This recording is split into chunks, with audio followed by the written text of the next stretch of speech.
ଆପଣ ନିଜକୁ କ'ଣ ପାଇଁ ଏକା ଭାବୁଛନ୍ତି? ଆପଣ ଭାବୁଛନ୍ତି ନା ଆପଣଙ୍କ ପାଖରେ କେହି ନାହାନ୍ତି ବୋଲି? ସମସ୍ତେ ଅଛନ୍ତି। ଏଇଟା ମନେ ରଖନ୍ତୁ। ସଫଳତାର ଯେତେବେଳେ ଆରମ୍ଭ ହୁଏ ସେତେବେଳେ କଷ୍ଟ ଆଉ ସଂଘର୍ଷ କରିବାକୁ ପଡ଼େ। ସେ କଷ୍ଟ ବେଳେ ହିଁ ବହୁତ ଲୋକ ଆପଣଙ୍କୁ ଘୃଣା କରନ୍ତି, ବହୁତ ଲୋକ ଆପଣଙ୍କୁ ନାପସନ୍ଦ କରନ୍ତି।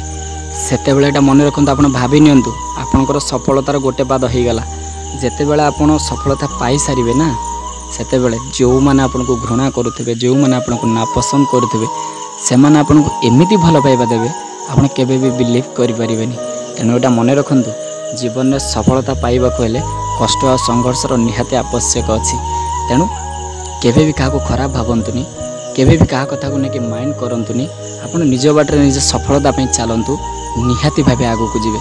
ରହିଲି, ଜୟ ଜଗନ୍ନାଥ।